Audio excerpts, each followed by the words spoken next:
Hey guys, welcome back to Beer Reviews with the BeerSarge on Rugby World Cup opening morning. So let's get into a beer review.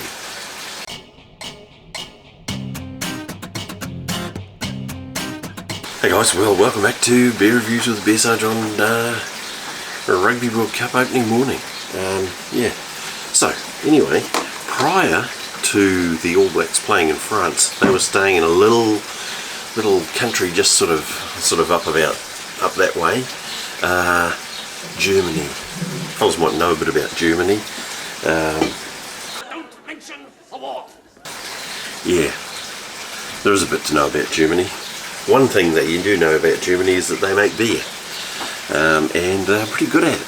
So what McLeod's have done, which is what we're dealing with today, is a classic German Pilsener. McLeod's have made a classic German Pilsener.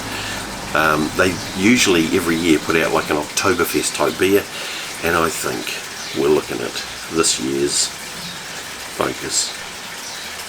Looking at this year's offering, German malts and hops and yeast adhering to the purity laws.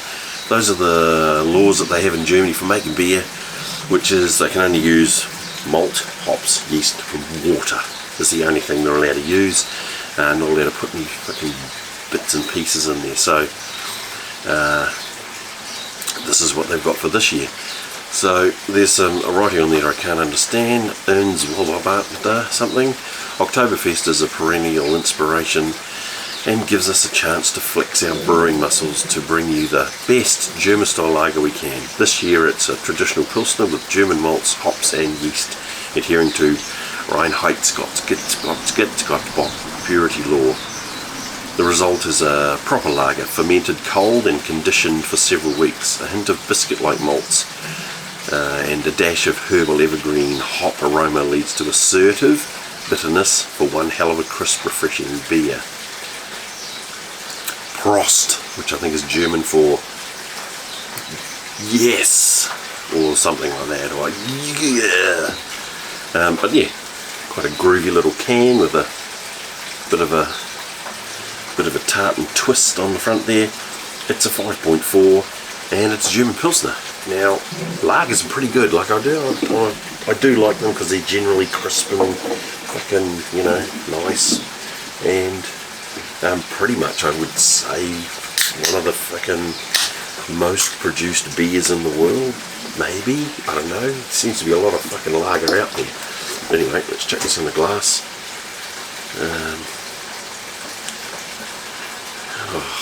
Alright, look, I can't go past. That fucking performance was abysmal. There were flashes of brilliance. But at the end of the day, I thought we were going to get our asses handed to us on a plate by the French. There's such a powerful fucking team to come up against first off. So onwards and upwards, as they say. So let's have a sniff of this.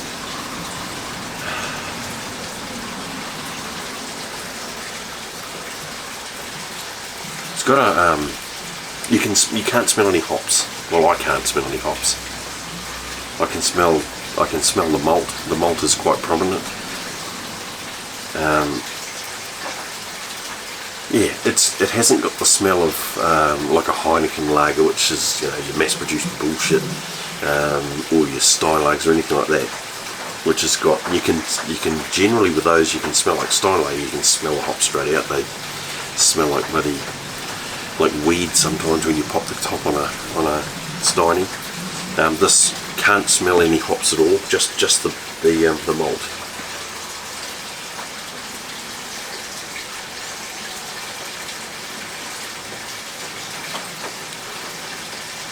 God, that is fucking so good. Alright, so that's really quite bitter, but not a lasting bitter, but it's bitter when you're drinking it straight away. Fuck, it tastes really good, but it's almost sweet.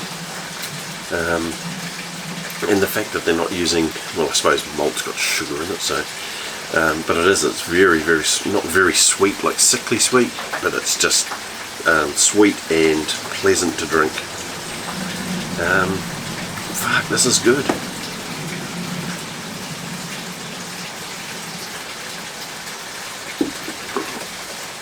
Yeah, lovely bitter. Lovely bitter snap to it. So it's almost a snappy bitter. That is fucking lovely. But then again, it is a McLeod's, and you know what they say, you can't go wrong with the McLeod's. There you go, that's what you're looking for, and you will find that pretty much everywhere. This will be limited edition, I would think, or small batch. It is limited edition, small batch. You'll have to race in to grab them if you can get one. Liquorland, they'll be out at Fresh Choice out at Ruakaka, and from the pizza barn in Waipu itself. So there you go, classic German Pilsner from McLeod's. Catch you later.